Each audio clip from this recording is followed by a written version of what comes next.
ओम सहनाववतु सहनौ भुनक्तु सह वीर्यङ्करवावहै तेजस्विनावधीतमस्तु मा विद्विषावहै। ओम शान्तिः शान्तिः शान्तिः। ओम आप्यायन्तु ममाङ्गानि वाक्प्राणश्चक्षुश्रोत्रमथो बलमिन्द्रियाणि च सर्वाणि सर्वं ब्रह्मोपनिषदं माहं ब्रह्म निराकुर्यां मा ब्रह्म निराकरोत्। अनिराकरणमस्त्वनिराकरणं मे अस्तु तदात्मनि निरतेय उपनिषत्सु धर्मास्ते मयि सन्तु ते मयि सन्तु। ओम शान्तिः शान्तिः शान्तिः। हरिः ओम श्री गुरुभ्यो नमः। हरिः ओम। सदाशिवसमारम्भां शङ्कराचार्यमध्यमाम् अस्मदाचार्यपर्यन्तां वन्दे गुरुपरम्परां वन्दे गुरुपरम्पराम्। ओम यैरिमे गुरुभिः पूर्वं पदवाक्यप्रमाणतः व्याख्याताः सर्ववेदान्ताः तान्नित्यं प्रणतोऽस्म्यहम्। ओम नमो भगवते प्रजापतये ब्रह्मणे ज्योतिर्विद्याचार्याय संप्रसादाय इंद्राय विनयवते आत्मान्विच्छवे तपस्विने शुद्धकल्मषाय क्षपितदोषाय एकशतम् उषितवते च।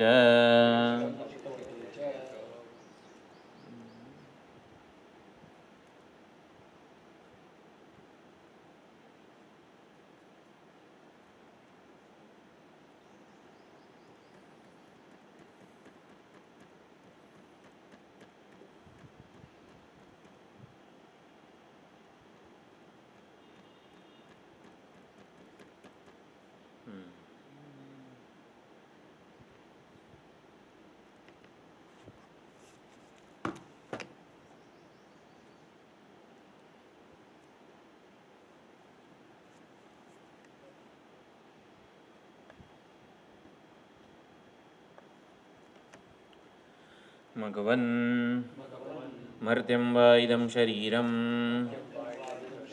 आत्तं मृत्युना तदस्य अमृतस्य अशरीरस्य आत्मनः अधिष्ठानम् आत्तो वै सशरीरः प्रियाप्रियाभ्यां नः वै सशरीरस्य सतः प्रियाप्रिययोः अपहतिः अस्ति अशरीरं वा वसन्तं न प्रियाप्रिये स्पृशतः। મઘવન એટલે મહનીય ગુણોથી સંપન્ન. તો જે બ્રહ્મ વિદ્યા માટે જે ગુણો જરૂરી છે એ બધા ગુણોથી સંપન્ન. વિવેક અને વૈરાગ્ય પર્યાપ્ત માત્રામાં છે. વિવેક એટલે બુદ્ધિમાં વિચાર કરવાનું સામર્થ્ય અને વૈરાગ્ય એટલે મનની પરિપક્વતા, ઇમોશનલ મેચ્યોરિટી જેને કહેવાય, એટલે એ જેને પ્રાપ્ત છે. અને હૃદયમાં આવી રીતે બંધનથી અવિદ્યાથી છૂટવાની તીવ્ર ઈચ્છા છે, એટલે મુમુક્ષા વગેરે. તો આ બધા મહનીય ગુણોથી જે સંપન્ન છે મઘવન. તો મઘવન સંબોધન કરે છે પ્રજાપતિ અને કહે છે મર્ત્યમ વા ઇદમ શરીરમ આત્તમ મૃત્યુના. તો આ ઉપાધિ છે એ મૃત્યુ વડે ગ્રસ્ત છે, વ્યાપ્ત છે. તો એ એનો સ્વભાવ છે. એટલે કોઈના પણ સ્વભાવ વિશે કંઈક કહીએ તો એમાં ગુણ કે દોષ કશું ના હોય. અગ્નિ બાળે છે, સૂર્ય પ્રકાશે છે, તો એને ગુણે ના કહેવાય, દોષે ના કહેવાય, એનો સ્વભાવ છે. એટલે આપણે આ શરીર પાસેથી અમરત્વની વગેરે સુખી સંપન્ન થઈ જઈશું એ આશા રાખીએ એ ખોટું છે. એટલે શરીર પ્રત્યે આપણને વૈરાગ્ય જન્મે, શરીર આપણા માટે ઓબ્જેક્ટ બને, આપણે એના માટે નિષ્પક્ષ બની શકીએ એવી વિચારણા અહીંયા છે. આપણે અશરીરી છીએ. અશરીરતા એ આપણો મૂળ સ્વભાવ છે. સશરીરતા જે આપણને જણાય છે આપણામાં એ અજ્ઞાન કલ્પિત છે, નથી અને ખોટે ખોટી અવિચારે જણાય છે. વિચાર કર્યા વગર માત્ર માન્યતાઓના આધારે જે જણાય છે સશરીરતા. એટલે હું આ શરીર છું, હું આ શરીરના ધર્મો કર્મો અવસ્થાઓ વાળો છું. શરીરવાન, શરીર સાથે એકમેક થઈ જવું. શરીર હું છું અને હું શરીર જ છું એમ બંને રીતે સમજવાનું. એને સશરીરી કે સશરીરતા એવું કહેવાય. તો સશરીરતા, સશરીરત્વ મારામાં અજ્ઞાન કલ્પિત જણાય છે.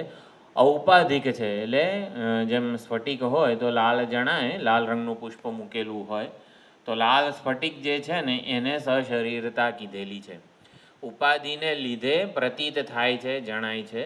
હકીકતમાં સ્ફટિક સ્વભાવે શુદ્ધ છે, નિર્મળ છે. તો એવું આ શરીર જે છે એ તો ઉપલબ્ધિ સ્થાન છે, અધિષ્ઠાન છે. અશરીરી અમૃત એવા આત્મા ચૈતન્યનું અધિષ્ઠાન છે. સશરીરી હોઈએ ત્યાં સુધી પ્રિય અને અપ્રિય જે છે એનો સ્પર્શ થવાનો જ છે. કાલે આવ્યું ઈચ્છા દ્વેષ સમુત્થેન દ્વંદ્વ મોહેન ભારત. 7મા અધ્યાયમાં ભગવાન કહે છે સર્વભૂતાની સંમોહમ સર્ગે યાંતિ પરંતપ. ઈચ્છા અને દ્વેષ, રાગ અને દ્વેષથી સમુત્થિત જે સુખ દુઃખ અનુકૂળ પ્રતિકૂળ વગેરે દ્વંદ્વ મોહ છે એના વડે સર્વ જીવો સંમોહને પ્રાપ્ત થયેલા છે. સંમોહ એટલે આ જ બધું અહીંયા જે કીધું સશરીરતા એ જ સંમોહ છે. એટલે અજ્ઞાન લઈને જન્મે છે બધા જીવો, એને ઉત્સર્ગ કીધો.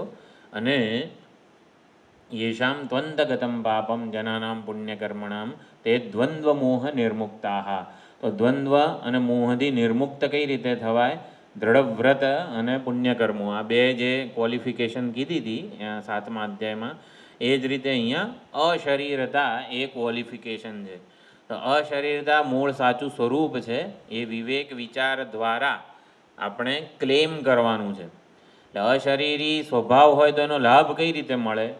તો આપણે ક્લેમ કરીએ, આપણે એના માલિક હોવાનો દાવો કરીએ, એના ઉપર અધિકાર જમાવીએ આપણા સ્વભાવ ઉપર. અત્યારે અજ્ઞાન ઉપર આપણે જાણે કે અધિકાર જમાવી દીધો છે, પરંતુ આપણા મૂળ સ્વભાવ ઉપર આપણે અધિકાર જમાવીએ તો અશરીરતા જે છે એનો લાભ મળે. બહુ સુંદર આનું ભાષ્ય છે, થોડા ઘણા પૂર્વ પક્ષો પણ અંદર છે, એ આપણે પછી વિચારીએ. એટલે સશરીરત્વ એટલે શરીર સાથે એકમેક વગેરે થઈ જઈએ. અને અશરીરત્વ, અશરીરતા વગેરે જે છે એ કઈ રીતે? શરીર કરતાં ઉપર ઉઠવું, શરીર કરતાં સ્વતંત્ર અને વિલક્ષણ છીએ એવું ચૈતન્ય આપણે છીએ. એટલે આપણા અસ્તિત્વનો, આપણા જ્ઞાનનો અને આપણા સુખનો આધાર આ શરીર નથી એવું આપણે સમજીએ અને અશરીરી સ્વભાવ કહેવાય. શરીર હશે તો જ હું હોઈશ, શરીરને કંઈક પ્રતિકૂળ થશે તો હું દુઃખી થઈ જઈશ, આ બધી વસ્તુઓ જે છે એ ખાલી ભ્રાંતિથી જણાય છે મારામાં. અશરીરતા મારો મૂળ સ્વભાવ છે. આટલું આપણે સમજ્યા.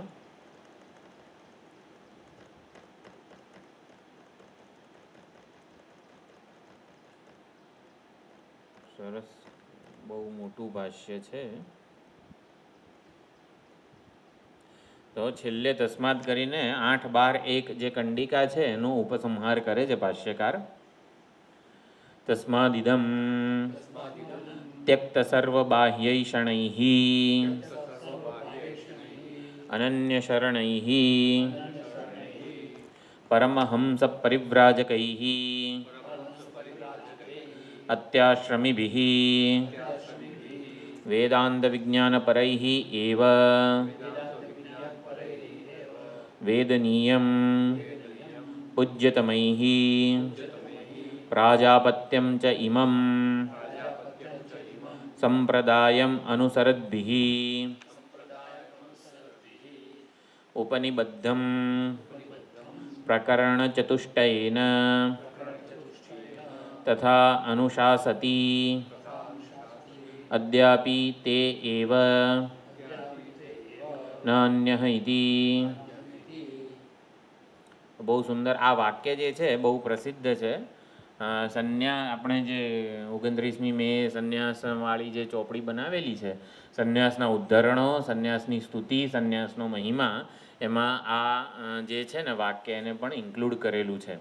એ તસ્માદ ઇદમ ત્યક્ત સર્વ બાહ્યૈ શણૈ. ઇદમ એટલે આ જે જ્યોતિર્વિદ્યા વગેરે છે, આ જ્યોતિર્વિદ્યા રૂપી બ્રહ્મજ્ઞાન એ કોના વડે સેવનીય છે?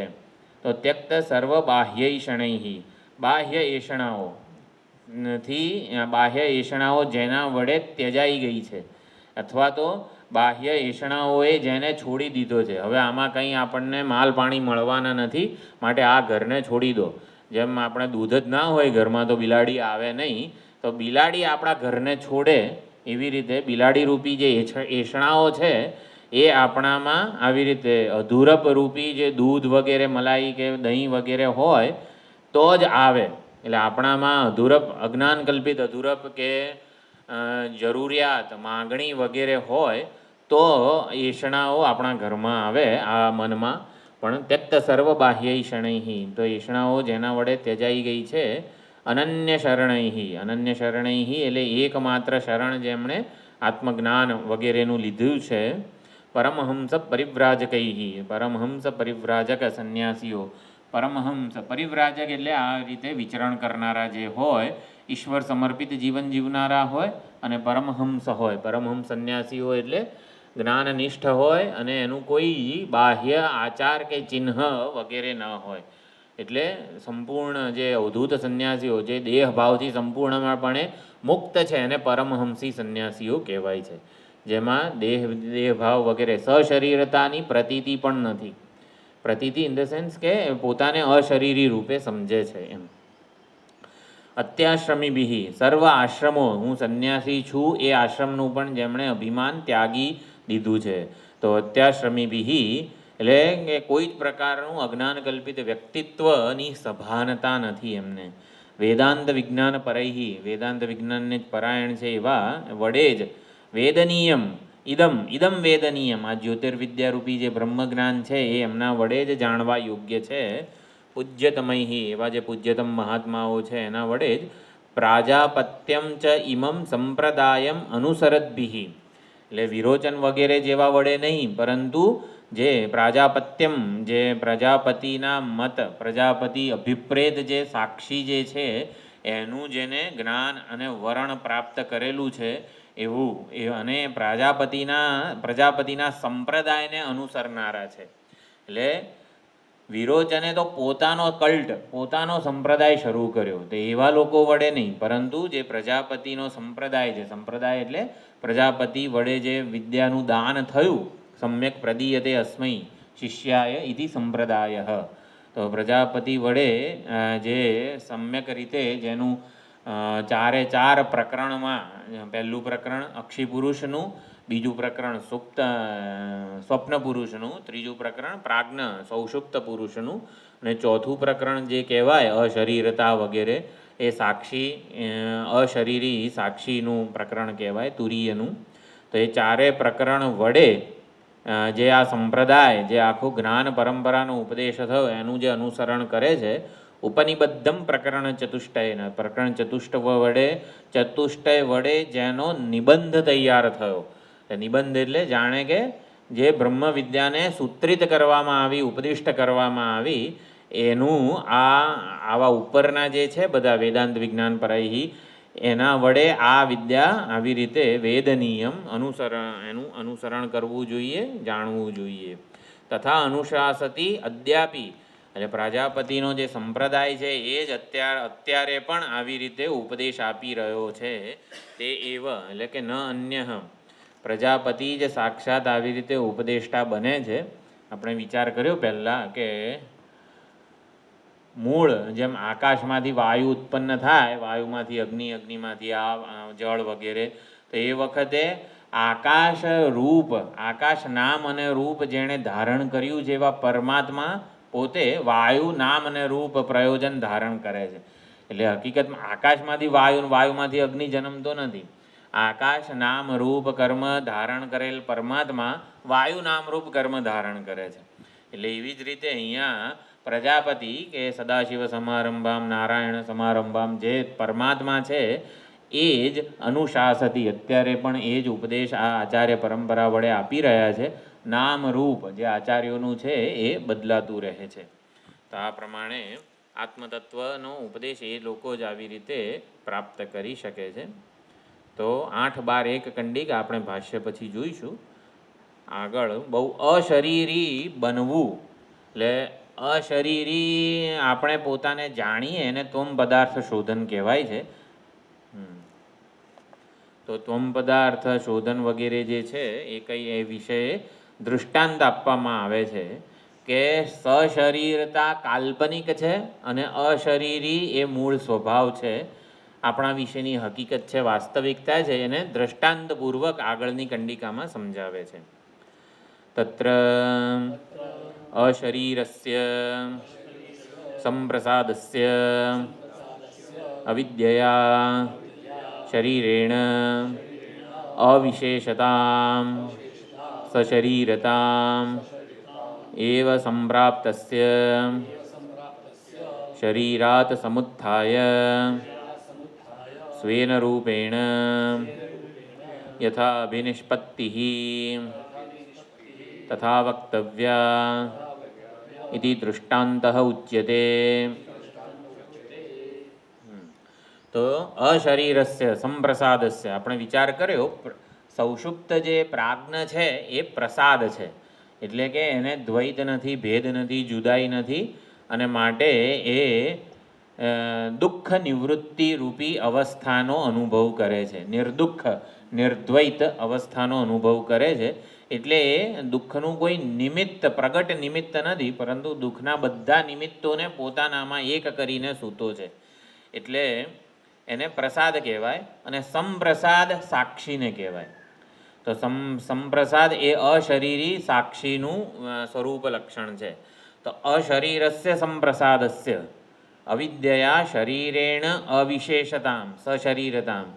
તો સંપ્રસાદ જે સાક્ષી છે એ પોતે જેવી ઉપાધિ આવે કે તરત જ એ અહમ વૃત્તિ સાથે તાદાત્મ્ય કરી લે છે, અને એટલે સશરીરતાને પ્રાપ્ત થાય છે, સશરીરતા એનામાં કલ્પાય છે.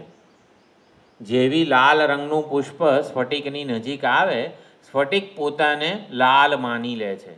લાલ તો શું કરવું પડે, એને પાછું આવી રીતે સ્નાન વગેરે કરવું પડે, સાબુ લગાડવો પડે નિર્મળ શુદ્ધ થવા માટે. તો ના, એને શું કરવું પડે, લાલપણાથી ઉપર ઉઠવું પડે, એટલે શરીરાત સમુત્થાય. તો સંપ્રસાદ સાક્ષીનું આ શરીરમાંથી સમુત્થાન ઉઠમણું કેવું છે, સમુત્થાન એટલે ઉઠમણું, ઉપર ઉઠી જવું. તો સમુત્થાય સ્વેન રૂપેણ યથા અભિનિષ્પત્તિ. તો સંપ્રસાદ સાક્ષી જે અવિદ્યાને લીધે સશરીરતાને પ્રાપ્ત થયો, એટલે કે સશરીરતા ઉપાધિક છે, નૈમિત્તિક છે, કાલ્પનિક છે. તો એવો જે સંપ્રસાદ સાક્ષી છે એ શરીરથી ઉપર કઈ રીતે ઉઠે, અને ઉપર ઉઠે તો થાય શું એનું, તો સ્વેન રૂપેણ યથા અભિનિષ્પત્તિ. તો પોતાના સ્વરૂપે બની રહે છે. અભિનિષ્પત્તિ એટલે નિષ્પન્ન, જેમ કે આપણે અભિનિષ્પત્તિ એટલે આપણા મૂળ સ્વભાવે બનીને રહેવું. આપણે બહુ દોડ્યા હોઈએ પછી જે આપણે થોડોક હાશ કે થાક ખાઈએ, બેસીએ, પલાઠી વાળીએ, તો એને અભિનિષ્પત્તિ કહેવાય. આપણે જેવા મૂળે છીએ એવા બનીને રહીએ. તો યથા અભિનિષ્પત્તિ. તો એ જેવી રીતે બનીને રહે છે પોતાના મૂળ નિરૂપાધિક ચૈતન્ય અસંગ સાક્ષી સ્વરૂપે, તથા વક્તવ્ય, તો એ સમજાવવામાં, એ બતાવવું જોઈએ, અને માટે આ દૃષ્ટાંત આપવામાં આવે છે. એટલે સાક્ષી આવી રીતે વેદાંત વિવેક વિચારથી, શરીર ભાવથી, કર્તા ભાવથી અહમ વૃત્તિ સાથે તાદાત્મ્ય થાય ત્યારે અહમ વૃત્તિ કરતા ભોગતા છે, એટલે સાક્ષી જ પોતાને કરતા ભોગતા માની લે છે. તો એનાથી એને ઉપર ઉઠવું પડે, પોતાના અકર્તૃ આત્મ સ્વરૂપને સમજવું પડે. તો એ કઈ રીતે, એ શરીર ભાવથી સમુત્થાન કેવું છે, સાક્ષ્યથી સાક્ષી પોતાનો વિવેક કઈ રીતે કરે છે, એટલે સશરીરતાથી અશરીરતાને કઈ રીતે પ્રાપ્ત થાય છે એનું આ દૃષ્ટાંત આપવામાં આવે છે. તો 12મી કંડિકા છે.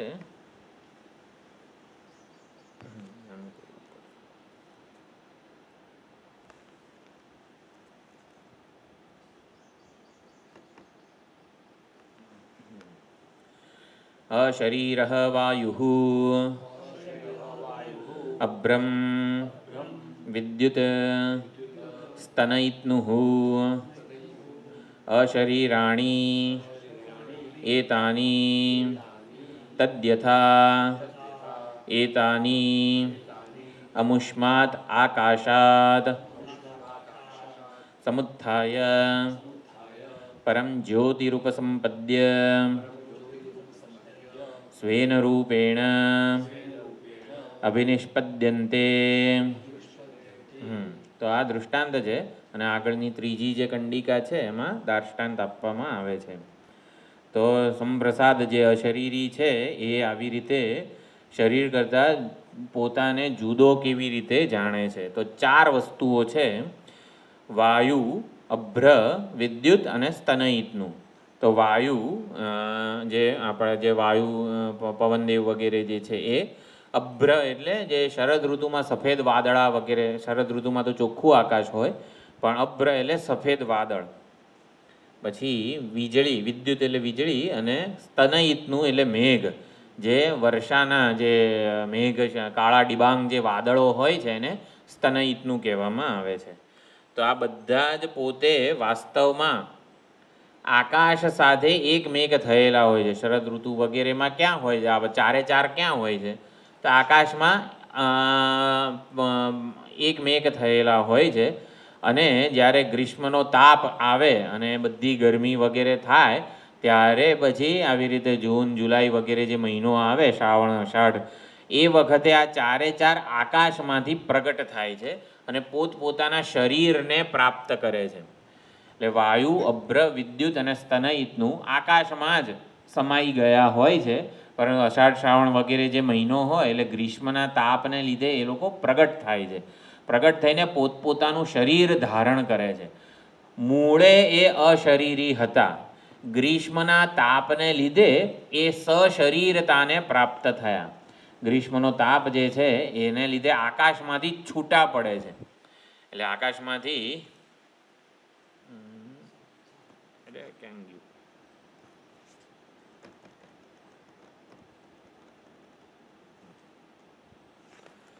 તો સ્તનયિતનું, વિદ્યુત, અભ્રમ અને વાયુ મૂળે આકાશ સાથે એકમેક થયેલા હતા, અશરીરી હતા. પણ ગ્રીષ્મના તાપને લીધે એમણે પોતાનું શરીર, સ્વતંત્ર આઈડેન્ટિટી ધારણ કરી.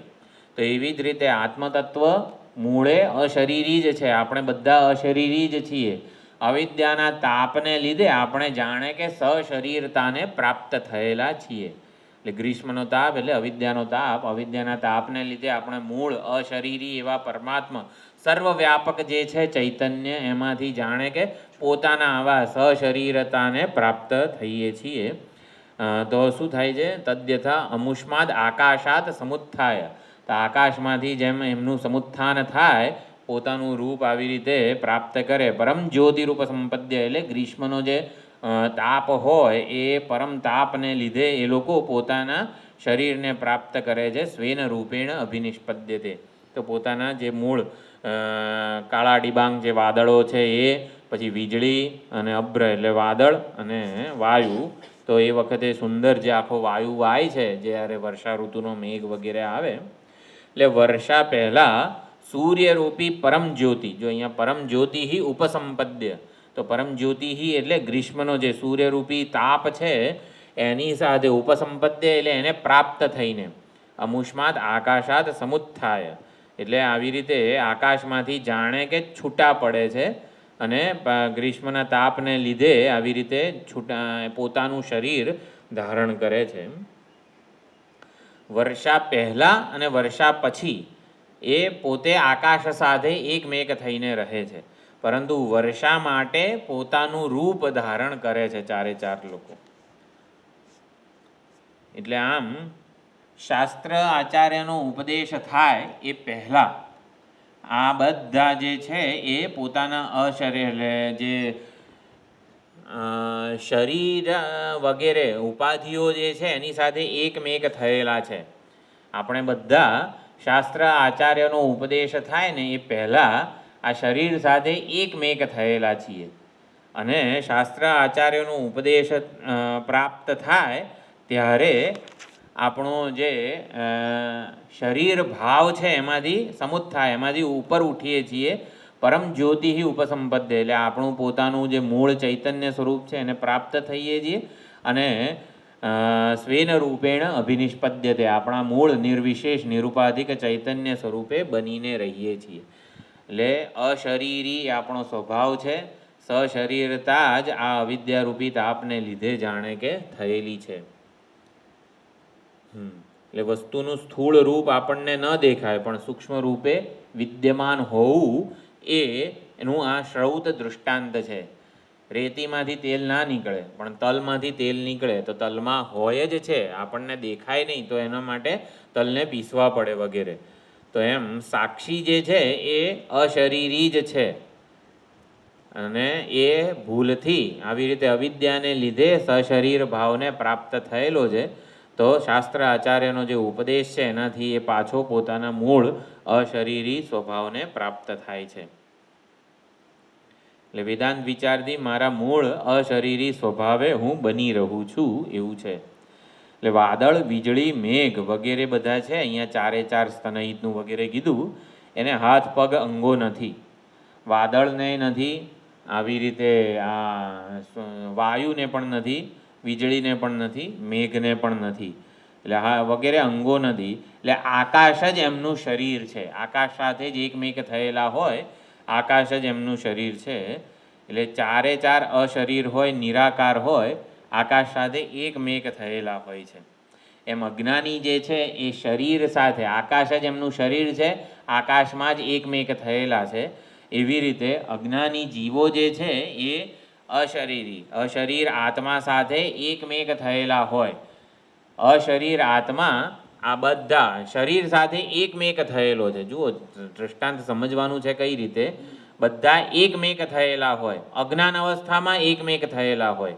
શરીર અને આત્મચૈતન્ય બે સ્વતંત્ર જુદી વસ્તુ છે, પરંતુ અજ્ઞાનને લીધે ખબર નથી, એટલે શરીર ભાવને સશરીરતા અજ્ઞાન છે.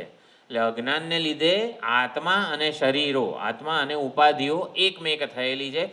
એક જ વસ્તુ જાણે કે દેખાય છે. અત્યારે હું જે છે એમાં બે વસ્તુ જણાય છે કે એક જ જણાય છે? સાભાસ શરીર, એટલે હું ચેતનવંતુ આ શરીર છું એવું જ આપણને લાગે છે. એટલે અત્યારે અજ્ઞાનને લીધે એક થયેલું વસ્તુ આપણને જણાય છે. આત્મા અને શરીર એક જ છે, બે સ્વતંત્ર જુદી વિલક્ષણ વસ્તુ જેવી ખબર નથી. એટલે આકાશરૂપી શરીરમાં બધા ભેગા જ થયેલા છે આ ચારે ચાર.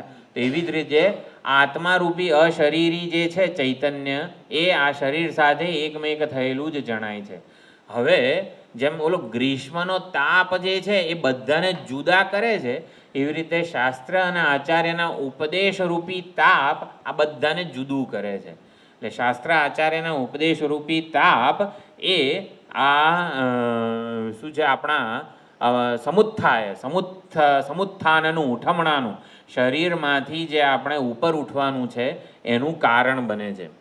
એટલે સૂર્યના પ્રખર તાપથી, રેઇન બેરિંગ ક્લાઉડ્સ, એટલે જે આ પ્રખર તાપથી જ આ બધા વાદળો જે છે કાળા ડિબાંગ, એ બધા આકાશમાંથી છૂટા પડે છે આકાશમાં. એટલે એમ એવી જ રીતે શાસ્ત્ર આચાર્યના ઉપદેશથી આત્મા આ શરીરથી છૂટો પડે છે. છૂટો પડે છે એટલે શું? પોતાનો જે મૂળ અશરીરી ભાવ છે એને જ પ્રાપ્ત થાય છે. શરીરથી પોતાનો એ વિવેક કરે છે. શાસ્ત્ર આચાર્યના ઉપદેશરૂપી ગ્રીષ્મનો તાપ, એટલે આવી રીતે શાસ્ત્ર આચાર્યના ઉપદેશથી આત્મા શરીરથી છૂટો પડે છે, શરીર ભાવથી, સશરીરતારૂપી ભ્રાંતિથી છૂટો પડે છે. એટલે જ્ઞાનરૂપી સૂર્ય, આત્મા જ્ઞાનરૂપી સૂર્યથી, શાસ્ત્ર આચાર્યના ઉપદેશરૂપી સૂર્યથી આત્મા શરીર ભાવથી છૂટો પડે છે. એટલે અહીંયા સૂર્યની જગ્યાએ ગ્રીષ્મનો જે તાપ છે એ આપણો શાસ્ત્ર આચાર્યનો ઉપદેશ છે. અને એનાથી આ પરમ જ્યોતિ પ્રખર તાપને પ્રાપ્ત થાય છે. અને અભિનિષ્પદ્યતે, એટલે પોતાનું મૂળ સ્વરૂપ એ ધારણ કરે છે. જેમ સ્તનહિતનું ને વિદ્યુત વગેરે પોતાનું મૂળ રૂપ ધારણ કરે, એવી જ રીતે અહીંયા નિર્વિશેષ નિરુપાધિક ચૈતન્ય છે એ આવી રીતે બનીને રહે છે. એટલે અજ્ઞાન કાળે હું માત્ર ચૈતન્ય નહીં પરંતુ ચેતનવંતુ શરીર રૂપે હતો, એકમેક થયેલો હતો. જેમાં ચારે ચાર વસ્તુઓ જે છે એ આકાશ સાથે એકમેક થઈ જાય છે, સૂર્યના પ્રખર તાપથી છૂટી પડે છે. તો એવી જ રીતે અજ્ઞાન કાળે હું ચૈતન્ય સ્વરૂપે નહીં પરંતુ ચેતનવંતા શરીર રૂપે એકમેક થયેલો હતો. પરંતુ શાસ્ત્ર આચાર્યનો ઉપદેશ રૂપી ગ્રીષ્મનો જે પ્રખર તાપ છે એનાથી હું સ્થૂળ, સૂક્ષ્મ અને કારણ આ ત્રણેય શરીરથી સ્વતંત્ર અશરીરી ચૈતન્ય છું એવું હું મારું પરમ જ્યોતિરી રૂપ સંપન્ન કરું છું અને પોતાના નિર્વિશેષ નિરુપાધિક સ્વરૂપે બનીને રહું છું. તો આ દૃષ્ટાંત આપ્યું છે.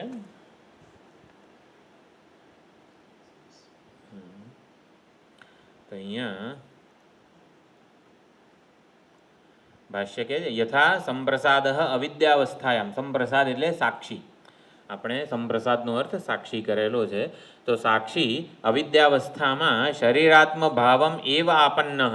તો અવિદ્યાને લીધે સાક્ષી પોતાને અહમ વૃત્તિ રૂપે માને છે, અહમ વૃત્તિ સાથે એકમેક થયેલો માને છે. એટલે અહમ વૃત્તિ કરતા હોય, ભોગતા હોય, દ્રષ્ટા હોય, શ્રોતા હોય, મનતા હોય એ પ્રમાણે સાક્ષી પણ પોતાને કરતા, ભોગતા, દ્રષ્ટા, શ્રોતા, મનતા માને છે. એટલે શરીરાત્મ ભાવમ આપન્ન તાની ચ તથા ભૂતાની અમુષ્માદ દ્યુલોક સંબંધિન આકાશાત આકાશ દેશાત સમુત્તિષ્ઠંતી. વર્ષાદી આજે ઓલું જે દૃષ્ટાંત આપેલું છે એની અહીંયા વાત કરી કે પોતે જાણે કે આકાશ દેશાત સમુત્તિષ્ઠંતી. એટલે શરીરાત્મ ભાવમ આપન્ન જે પ્રાપ્ત થયેલો હતો એ આ ગ્રીષ્મના તાપને લીધે જેમ છૂટો પડે છે એવી રીતે અહીંયા શિશિર અપાયે એટલે શિશિર ઋતુ જે છે પસાર થઈ જાય પછી સાવિત્રમ પરમ જ્યોતિ ગ્રીષ્મનો જે ગ્રૈષ્મકમ ઉપસંપદ્ય પ્રકૃષ્ટ તાપ જે છે એના લીધે એ બધા છૂટા પડે છે. પૃથક ભાવમ આપાદિતા. સ્તનયિતનું સ્વેન ગર્જિત અશની રૂપ ગર્જિત અશની રૂપેણ ઇતિ એવમ પ્રાવૃટ આગમે સ્વેન સ્વેન રૂપેણ. તો જ્યારે ગ્રીષ્મ ઋતુના તાપને લીધે બધા છૂટા પડે ત્યારે વિદ્યુત સ્વેન જ્યોતિ લતાદી ચપલ રૂપેણ. વિદ્યુત કેવી રીતે પ્રગટ થાય? ઓલી ચપળ લતા રૂપે જાણે કે પ્રગટ થાય. મેઘ કઈ રીતે પ્રગટ થાય? ગર્જના રૂપે પ્રગટ થાય. અને પ્રાવૃટ એટલે વર્ષા, વર્ષા રૂપે પ્રગટ થાય. અને વાયુ છે ભૂમિ પર્વત હસ્ત્યાદિ રૂપેણ સ્થિમિત ભાવ વાયુ રૂપેણ. પુરોવાત. હા, તો પુરોવાત એટલે પણ વાયુ, વાયુ પોતે આવી રીતે સુંદર એટલો બધો વહેવા માંડે વેગથી.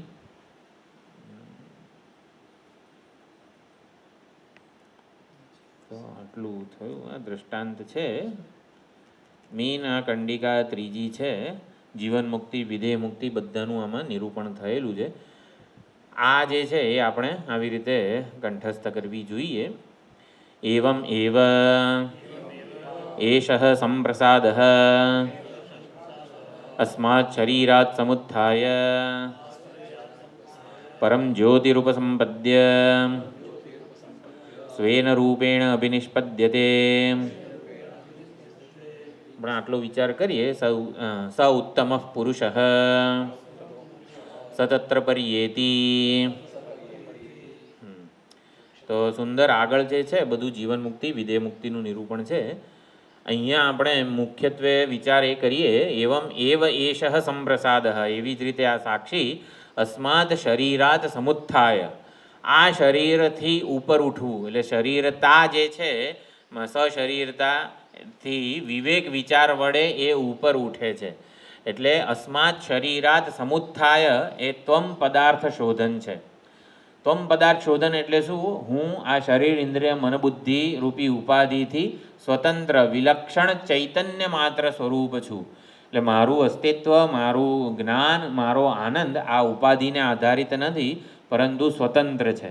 એટલે અસ્માત શરીરાત સમુત્થાય આટલો ભાગ ત્વમ પદાર્થ શોધન છે. પરમ જ્યોતિ ઉપસંપદ્ય. તો ઉપર ઉઠીને સાક્ષી પોતે પરમ જ્યોતિ ઉપસંપદ્ય, સાક્ષી શાસ્ત્ર આચાર્યના ઉપદેશનું જ્ઞાન પ્રાપ્ત કરે છે. અહમ બ્રહ્માસ્મિ. તો પરમ જ્યોતિ ઉપસંપદ્ય એટલે તત્પદાર્થ શોધન છે. સાક્ષી પોતાની પૂર્ણતાને, બ્રહ્મતાને જાણે છે, પોતાના મૂળ સ્વભાવને. એટલે પરમ જ્યોતિ ઉપસંપદ્ય એ તત્પદાર્થ શોધન છે. તત્વમસી મહાવાક્યનો અખંડાર્થ કેવી રીતે અહીંયા પ્રગટ થાય છે? તો અસ્માત શરીરાત સમુત્થાય એટલે ત્વમ પદાર્થ શોધન. પરમ જ્યોતિ ઉપસંપદ્ય, સાક્ષી પોતાના બ્રહ્મ સ્વરૂપને જાણે છે કે હું આ એક શરીરમાં ઉપલબ્ધ ચૈતન્ય છું એવું નહીં, પરંતુ સર્વવ્યાપક અધિષ્ઠાન છું. વેદાંતનો ઉપદેશ શું છે? સાક્ષી પૂર્ણ છે, સાક્ષી બ્રહ્મ છે. આપણને સાક્ષી કેવો લાગે કે એક શરીરમાં ઉપલબ્ધ ચૈતન્યને આપણે સાક્ષી સમજીએ છીએ. એ એક શરીરમાં ઉપલબ્ધ ચૈતન્ય જ હકીકતમાં સમગ્ર જગતનું કારણ છે, અધિષ્ઠાન છે. એટલે સાક્ષીની બ્રહ્મતા કે સાક્ષીની પૂર્ણતા એ વેદાંતનો ઉપદેશ છે.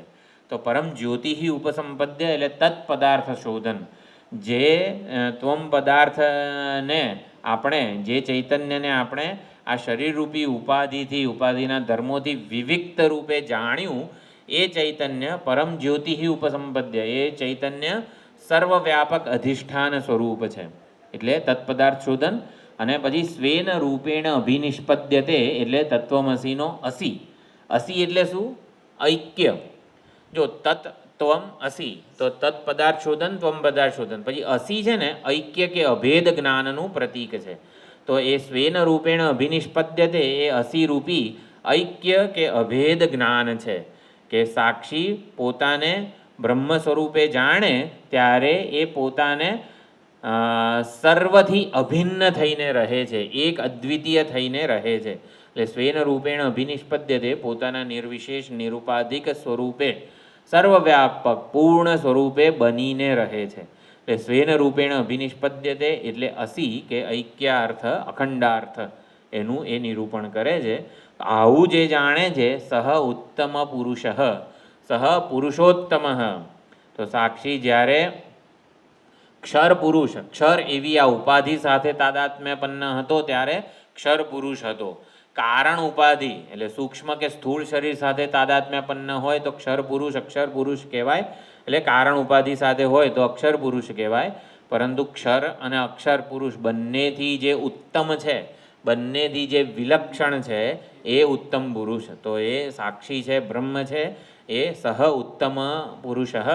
તો આવી રીતે જે પોતાને આ ત્રણેય તત્પદાર્થ શોધન, ત્વમ પદાર્થ શોધન અને અસી દ્વારા અખંડાર્થ જેણે પ્રાપ્ત કર્યો છે, સમજ્યો છે, એ ઉત્તમ પુરુષ છે.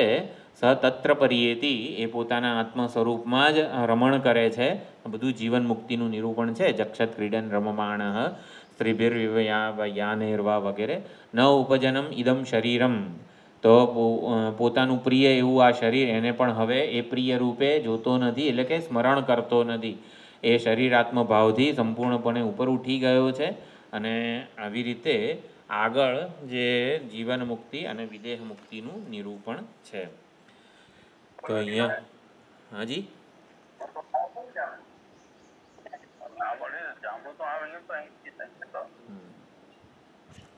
તો પરમ જ્યોતિ ઉપસંપદ્ય એટલે અહમ બ્રહ્માસ્મિ એ જ્ઞાન આપણે પ્રાપ્ત કરીએ શાસ્ત્રાચાર્યોના ઉપદેશથી. સ્વેન રૂપેણ અભિનિષ્પદ્યતે એટલે તુરીય આત્મ સ્વરૂપે આપણે બનીને રહીએ એટલે આપણા મૂળ સ્વરૂપે આપણે ક્લેમ કરીએ પોતાને. તો આ પ્રમાણે જ્ઞાની ઉત્તમ પુરુષ છે. સહ ઉત્તમ પુરુષ એટલે આવો જે જ્ઞાની છે એ ઉત્તમ પુરુષ છે. તો જીવન મુક્ત છે, સર્વત્ર એ વિચરણ કરે છે, એવું અહીંયા કીધું. સર્વાત્મ રૂપે એ વિચરણ કરે છે. સહ તત્ર પર્યેતિ, પર્યેતિ એટલે પરિતઃ એતિ, એતિ એટલે વિચરણ કરે છે, પરિતઃ ચારે બાજુ. તો સર્વાત્મ રૂપે સર્વવ્યાપક એ બની જાય છે. સતત્ર પર્યેતિ એટલે રખડી ખાય છે એવું નહીં, પરંતુ સર્વાત્મ રૂપે બનીને રહે છે, સર્વાત્મ રૂપે વિચરણ કરે છે. સર્વ સ્થૂળ સૂક્ષ્મ કારણ શરીરો જેટલા પણ છે એમાં ઉપલબ્ધ થનાર, વિચરણ કરનાર, વ્યવહાર કરનાર ચૈતન્ય હું એક જ છું. ક્ષેત્રજ્ઞમ ચાપી મામ વિદ્ધિ સર્વક્ષેત્રેષુ ભારત, સર્વ ક્ષેત્રોમાં હું એક ક્ષેત્રજ્ઞ ચૈતન્ય છું. તો આવી રીતે એની જીવન મુક્તિનું અહીંયા નિરૂપણ કરેલું છે. તો સમુત્થાન, સમુત્થાન શું છે? સ્થૂળ, સૂક્ષ્મ અને કારણ શરીર સાથેનું તાદાત્મ્ય અભિમાન છે એ છોડવું, એને સમુત્થાન કીધેલું છે. એટલે શરીર ભાવથી સમુત્થાન, એને કોગ્નિટિવ ટ્રાન્સફોર્મેશન, ટ્રાન્સેન્ડિંગ ફોર્મ એટલે ટ્રાન્સફોર્મ એવું કહેવાય. તો હું મારા નામ અને રૂપને, આ શરીરનું નામ છે, શરીરનું એક રૂપ છે, કર્મ છે, તો એને ટ્રાન્સેન્ડ કરવું, એનું અતિક્રમણ કરવું, એનાથી પોતાને જજ ન કરવું અને મારા મૂળ સ્વરૂપને ક્લેમ કરવું, એટલે ટ્રાન્સેન્ડિંગ ફોર્મ, એને ટ્રાન્સફોર્મ કહેવાય. તો કોગ્નિટિવ, આ એક શરીરથી ઉઠમણું કંઈક ભૌતિક ક્રિયા નથી, પરંતુ વિવેક, કોગ્નિટિવ એટલે કે બૌદ્ધિક વિવેક વિચાર રૂપ જ છે. એટલે અસ્માત શરીરાત સમુત્થાય એટલે તોમ પદાર્થ લક્ષ્યાર્થ શું છે? સાક્ષી. પછી પરમ જ્યોતિ ઉપસંપદ્ય એટલે તત્ પદાર્થ લક્ષ્યાર્થ શું છે? અધિષ્ઠાન ચૈતન્ય. ઓલું પ્રત્યેગાત્મ ચૈતન્ય તોમ પદ લક્ષ્યાર્થ થયો. એ પ્રત્યેગાત્મ ચૈતન્ય એટલે અસ્માત શરીરાત સમુત્થાય તોમ પદાર્થ લક્ષ્યાર્થ, તોમ પદ લક્ષ્યાર્થ. પરમ જ્યોતિ ઉપસંપદ્ય એટલે તત્પદાર્થ લક્ષ્યાર્થ. તત્પદનો લક્ષ્યાર્થ શું છે? અધિષ્ઠાન ચેતન. એટલે પ્રત્યેગાત્મા, પ્રત્યેક અભિન્ન ચેતન અને અધિષ્ઠાન ચેતન બંને સ્વેન રૂપેણ અભિનિષ્પદ્યતે. ચૈતન્ય એક જ હતું, શરીર ઇન્ડિવિજ્યુઅલ ઉપાધિને લીધે એ સાક્ષી રૂપે જણાતું હતું, તોમ પદાર્થ લક્ષ્યાર્થ, અને જગત કારણ રૂપી ઉપાધિને લીધે એ અધિષ્ઠાન જણાતું હતું.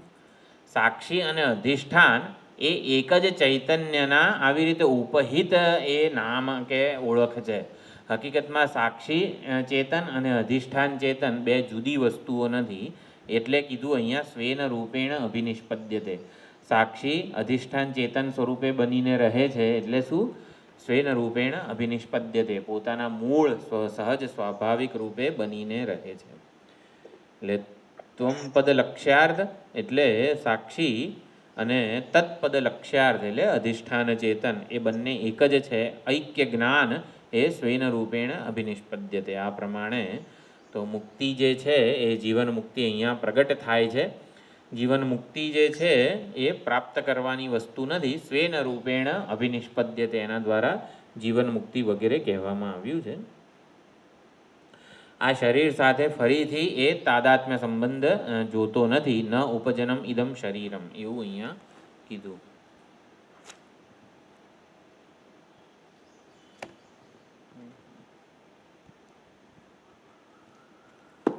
ખ્યાલ આવ્યો ને? તત્પદ તોમપદ બધું થોડું શાંતિથી જોઈશું. આગલા શિબિરમાં ઓલું થાય એટલે મેં કીધું મૂળ જે છે 8, 12, 3 કંડિકા એનો આ તાત્પર્ય છે. અસ્માત શરીરાત સમુત્થાય એટલે તોમપદ વિવેક, તોમ પદાર્થ જે છે એનું લક્ષ્ય આપણે સમજીએ. પરમ જ્યોતિ રૂપ સંપદ્ય એટલે તત્પદ લક્ષ્યાર્થ અધિષ્ઠાન ચેતન રૂપે સમજીએ, અને સ્વેન રૂપેણ અભિનિષ્પદ્યતે એ આવી રીતે ઐક્ય કે અભેદ જ્ઞાન, ઐક્યાર્થ અખંડાર્થ. એ તત્વમસી અખંડાર્થ બોધક વાક્ય છે. અખંડાર્થ શું છે આમાં? પ્રત્યેક ચૈતન્ય એ અધિષ્ઠાન ચૈતન્ય છે એવું કહેવાય. અખંડાર્થ એટલે શું? પ્રત્યેક ચૈતન્ય અને અધિષ્ઠાન ચૈતન્ય બે જુદી વસ્તુ નથી. આ શરીરમાં ઉપલબ્ધ ચૈતન્ય અને સમગ્ર જગતનું જે અધિષ્ઠાન છે, સમગ્ર જગત જેના સંકલ્પથી જન્મેલું છે, એ ચૈતન્ય એક જ છે. એ અખંડાર્થ કહેવાય તત્વમસીનો. તો આ પ્રમાણે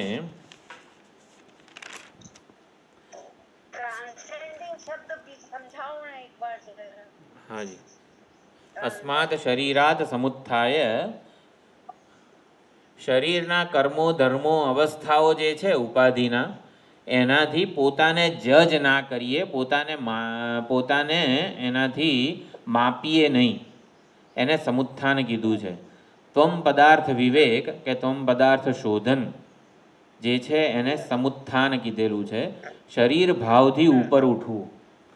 તો શરીર ભાવથી ઉપર ઉઠવું, આપણે શરીર સાથે પ્રારબ્ધને લીધે સંબંધ તો છે જ, પણ કેવો સંબંધ છે આપણે આ શરીરને ધારણ કરનારા કે ઉપલબ્ધ થનાર ચૈતન્ય છીએ. શરીરને હું માનવાનું આપણે એવી સ્વતંત્રતા કેળવી શકીએ કે શરીર જે છે એની મર્યાદાઓ કે વિશેષતાઓ છે એને પોતાની ન માનીએ.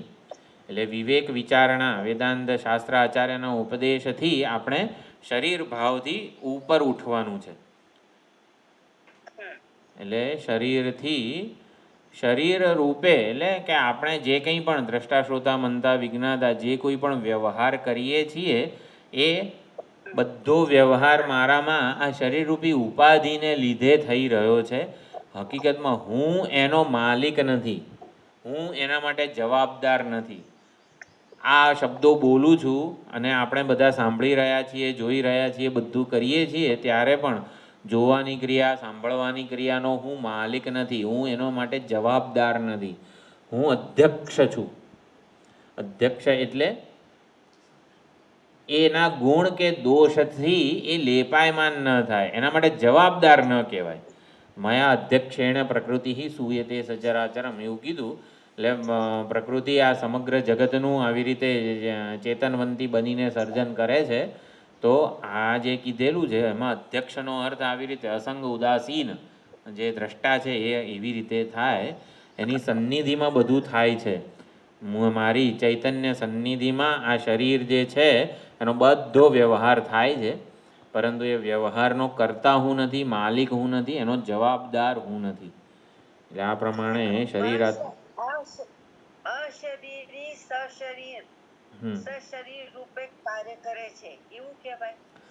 અશરીરી મૂળ સ્વભાવમાં સશરીરતા અજ્ઞાનને લીધે કલ્પાયેલી છે.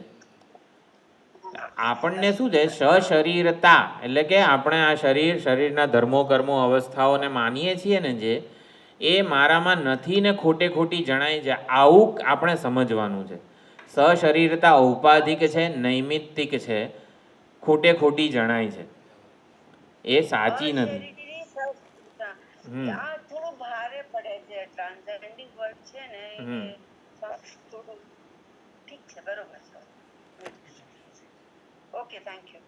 હા, શરીરથી ઉપર ઉઠવું એટલે શું? શરીરના જે કંઈ પણ ધર્મો કર્મો વગેરે છે આપણે સુષુપ્તિમાં સમુત્થાન થઈ જ જાય છે ઉપાધિનું. એ ભગવાનની કૃપાથી થાય છે. આપણે વિવેક વિચારના બળે કેવું આ શરીરને હું માનવાનું છોડી દઈએ છીએ. એટલે શરીર સાથેનું સમુત્થાન, આ સ્થૂળ શરીરનું, ઇન્દ્રિયોનું સમુત્થાન વગેરે થઈ જ જાય છે. આપણા સંપૂર્ણ વ્યક્તિત્વથી આપણે ઉપર ઉઠી જ જઈએ છીએ સુષુપ્તિમાં. પરંતુ એ જ વસ્તુ આપણે વિવેક વિચાર દ્વારા સમજવાની છે. ત્વમ પદાર્થનું શોધન કરવાનું છે. ત્વમ પદાર્થનું શોધન એટલે શરીર ભાવથી ઉપર ઉઠવું. તો ત્વમ પદાર્થને, ત્વમ પદાર્થ એટલે હું, જેને હું કહું છું એમાં અનેક બધી આ ઉપાધિઓની ભેળસેળ થઈ ગઈ છે. એટલે ત્વમ પદાર્થના શોધન માટે જ અક્ષી પુરુષ, સ્વપ્ન પુરુષ, સૌષુપ્ત પુરુષનું ઉદાહરણ આપેલું છે. ત્વમ પદાર્થના શોધન માટે જ અવસ્થાત્રય વિવેક છે, શરીરત્રય વિવેક છે, પંચકોશ વિવેક છે વગેરે. એટલે વિવેક વિચાર દ્વારા હુંને શુદ્ધ કરવાનો છે. તો વિવેક વિચાર કેવો થઈ શકે એ બધું આ શરીરથી સમુત્થાનમાં સમજી લેવાનું.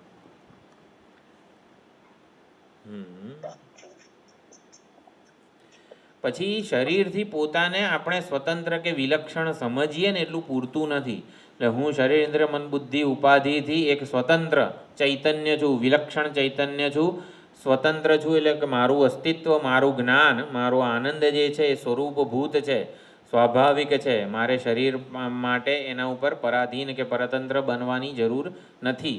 આને ત્વમ પદાર્થ શોધન કહેવાય.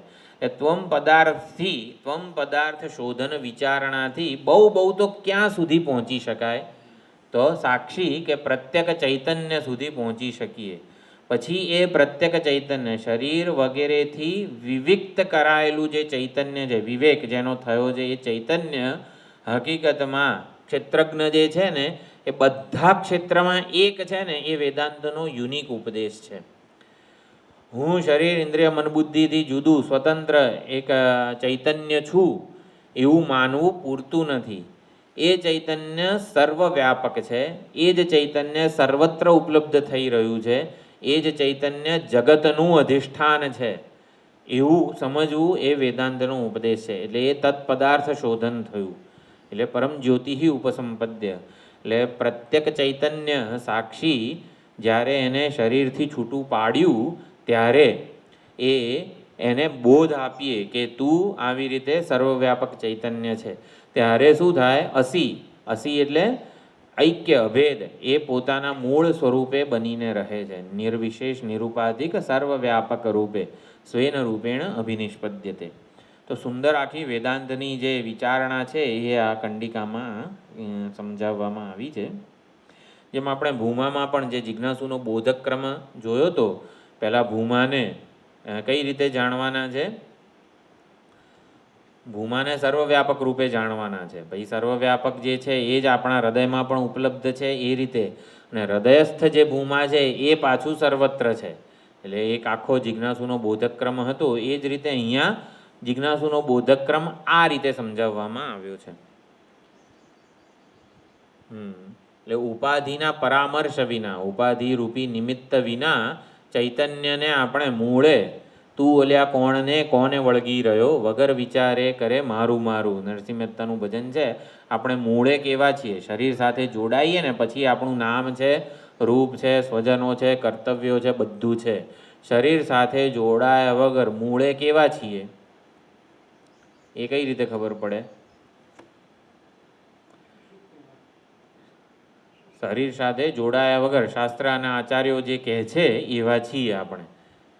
એટલે શરીર સાથે જોડાયા વગર આપણે કેવા છીએ? પરમ જ્યોતિ ઉપસંપદ્ય, સર્વવ્યાપક ચૈતન્ય, સર્વવ્યાપક અધિષ્ઠાન. સુષુપ્તિમાં ખબર નથી પડતી. એટલે શરીર ભાવને તો શરીર ભાવથી આપોઆપ છૂટીએ છીએ, પરંતુ તે વખતે ખબર નથી પડતી. એટલે શરીર ઇન્દ્રિય મન બુદ્ધિ સાથે જોડાયા વગરના કેવા છીએ આપણે? મૂળે કેવા છીએ?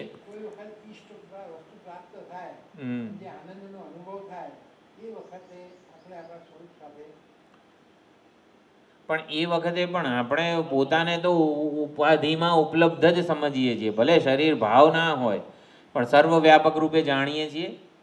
એટલે ઉપાધિમાં ઉપલબ્ધ ચૈતન્ય સર્વવ્યાપક છે, આવું માત્ર ને માત્ર વેદાંત શાસ્ત્ર જ કહે છે. એ જ વેદાંત શાસ્ત્રની યુનિક પ્રદાન છે. યુનિક એટલે આગવો ઉપદેશ છે.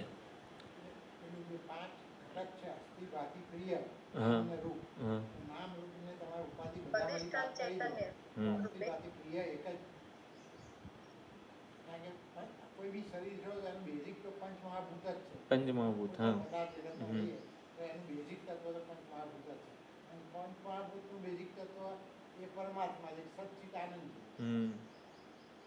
બરોબર.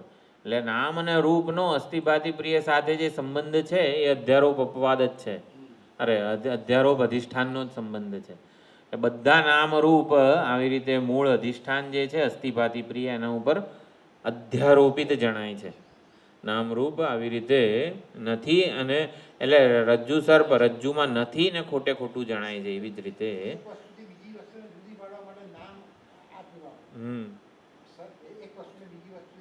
ભિન્ન કરવાનું.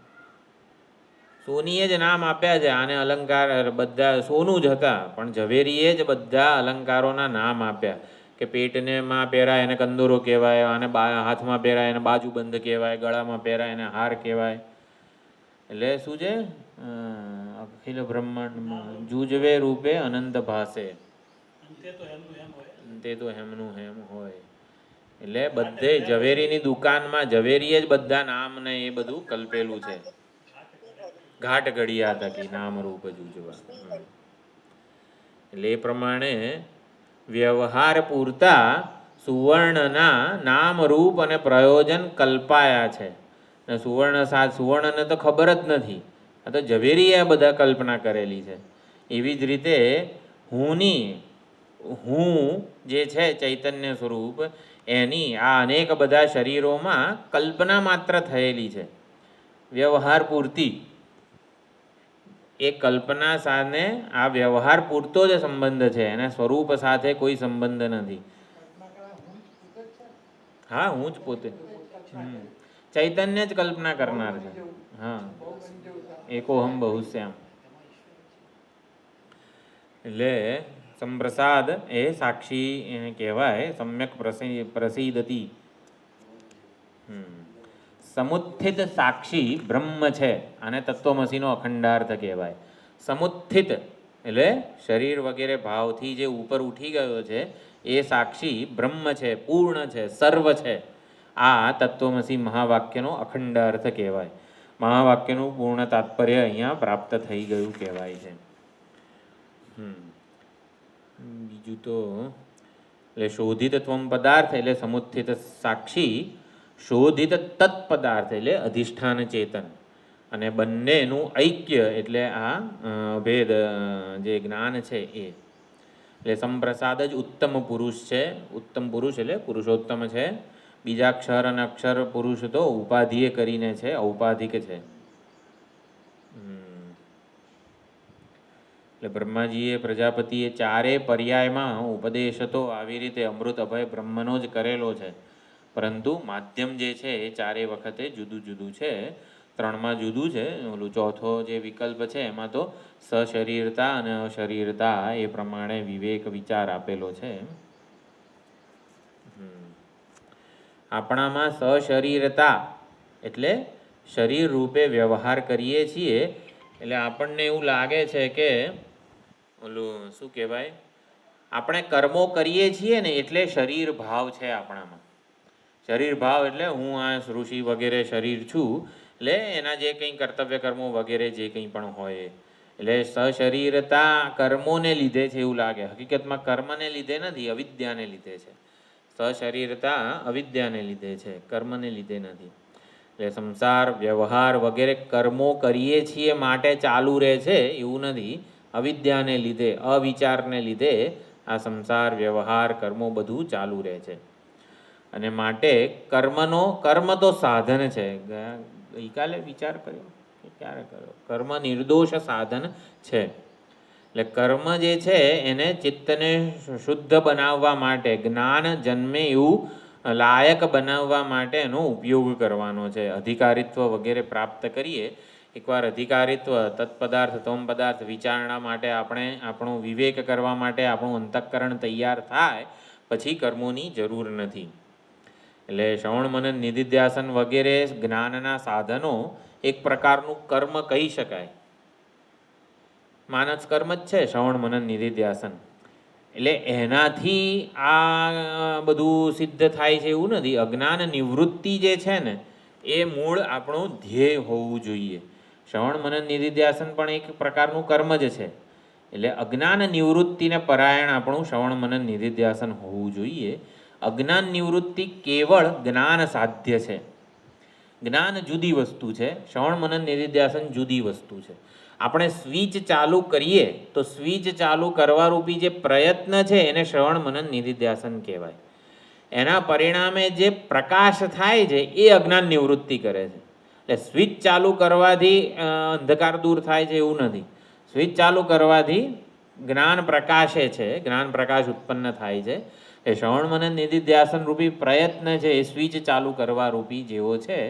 છેવટે અજ્ઞાન નિવૃત્તિ જ્ઞાનથી થાય છે. એ કોઈ ક્રિયાનું ફળ નથી અજ્ઞાન નિવૃત્તિ. કારણ કે અજ્ઞાન એ ભ્રમ રૂપે જે પ્રવર્તમાન છે. ભ્રમ નિવૃત્તિ એ જ્ઞાન છે.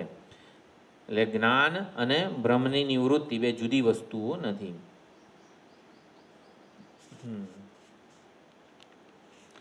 એટલે ઉત્તમ પુરુષ, સાક્ષીની ઉત્તમતા, સાક્ષી પોતાને ઉત્તમ પુરુષ રૂપે જાણે એ જ્ઞાન છે, જ્ઞાન સાધ્ય છે, કોઈ કર્મ સાધ્ય નથી. થોડી ઘણી આ બધી ચર્ચાઓ છે. અહીંયા જે ભગવદ્ ગીતાના 15મા અધ્યાયમાં જે 16મો અને 17મો શ્લોક છે, ક્ષરશ્ચાક્ષર એવ જ દ્વાવિમૌ પુરુષૌ લોકે ક્ષરશ્ચાક્ષર એવ જ ક્ષરઃ સર્વાણી ભૂતાની કૂટસ્થ અક્ષર ઉચ્યતે ઉત્તમ પુરુષ તુ અન્યઃ પરમાત્મા ઇતિ ઉદાહૃતઃ. તો એ પ્રમાણે ત્યાં પણ ઉત્તમ પુરુષની વાત છે અને અહીંયા છાંદોગ્યમાં પણ ઉત્તમ પુરુષની વાત છે. ક્ષર ઉપાધિ અને અક્ષર ઉપાધિ ત્યાં પણ આવી રીતે ક્ષરોપાધિ પુરુષ, અક્ષર ઉપાધિ પુરુષ અને પછી ઉત્તમ પુરુષ. તો ઉત્તમ છે એટલે ઉત્તમ પુરુષ તુ અન્યઃ, હા, તો અન્ય પણ છે અને ઉત્તમ પણ છે. ક્ષર અને અક્ષર કરતાં જે પરમાત્મા છે એ અન્ય છે, એટલે વિલક્ષણ છે, અને ઉત્તમ છે, સ્વતંત્ર છે. તો ભગવદ્ ગીતામાં ઉત્તમ પુરુષનું જે વર્ણન છે એ ઉપાધિ પ્રાધાન્યતાથી થયેલું છે. ઉપાધિની પ્રધાનતાએ, ક્ષર અને અક્ષર રૂપી જે ઉપાધિ છે એની પ્રધાનતાએ, પરાપ્રકૃતિ અપરાપ્રકૃતિ વગેરે એની ઉપર પ્રાધાન્યતાએ ઉપદેશ થયો છે. છાંદોગ્ય ઉપનિષદમાં ઉપહિતની પ્રધાનતાથી અહીંયા ઉપદેશ થયેલો છે. ઉપાધિ શું છે અને ઉપહિત શું છે એ બંને અહીંયા સહેજ સમજવાનું છે. કાર્યોપાધિ અને કારણોપાધિ જે પુરુષ છે એનો સંસાર સંબંધ છે. કાર્યોપાધિ પુરુષ એટલે આપણે જાગ્રત અને સ્વપ્નમાં કાર્યોપાધિ હોઈએ છીએ, કાર્યની ઉપાધિ, અને સુષુપ્તિ અવસ્થામાં કારણની ઉપાધિવાળા ચૈતન્ય હોઈએ છીએ, એટલે અવિદ્યા વગેરે જે છે કારણ ઉપાધિ. અને સાક્ષી જે છે એ આવી રીતે પરમાત્મા છે, ઉત્તમ પુરુષ છે, નિત્ય શુદ્ધ બુદ્ધ મુક્ત સ્વભાવ છે. તો છાંદોગ્ય ઉપનિષદમાં અસ્માત શરીરાત સમુત્થાય પરમ જ્યોતિરૂપ સંપદ્ય સ્વેન રૂપેણ અભિનિષ્પદ્યતે, આ જે કીધું છે એ ઉપહિતની પ્રધાનતાએ એમાં ઉપદેશ આપેલો છે. ભગવદ્ ગીતામાં ઉપાધિની પ્રધાનતાએ ઉપદેશ આપેલો છે. એટલે સતત્ર પર્યેતી એટલે સર્વાત્મ ભાવ. સર્વાત્મ ભાવ એટલે બ્રહ્મ જે 1-4-10 બૃહદારણ્યની કંડિકા છે, બ્રહ્મએ પોતાને જાણ્યું અને એ સર્વ બની ગયું. તો સર્વ બની ગયું એટલે સર્વ સ્વરૂપે હતું જ, એને જ્ઞાન વડે એનો બોધ થયો. તો એ પ્રમાણે તત્ર પર્યેતી જે છે ને એ સર્વાત્મ ભાવ સંપન્ન સંપૂર્ણ આનંદને એક સાથે આત્મ સ્વરૂપે એ ઉપલબ્ધ કરે છે. તો એવું અહીંયા જીવન મુક્તિ એનું નિરૂપણ થયું.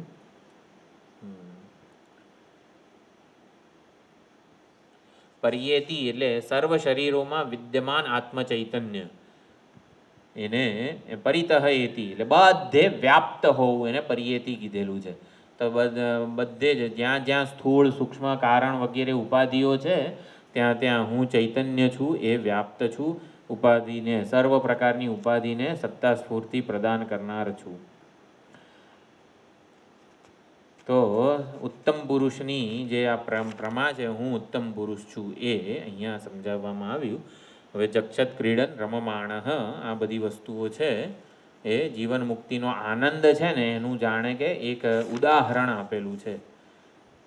તો એ આવતી વખતે જોઈશું. હવે આવતા અઠવાડિયે તો ક્લાસ નથી, પછી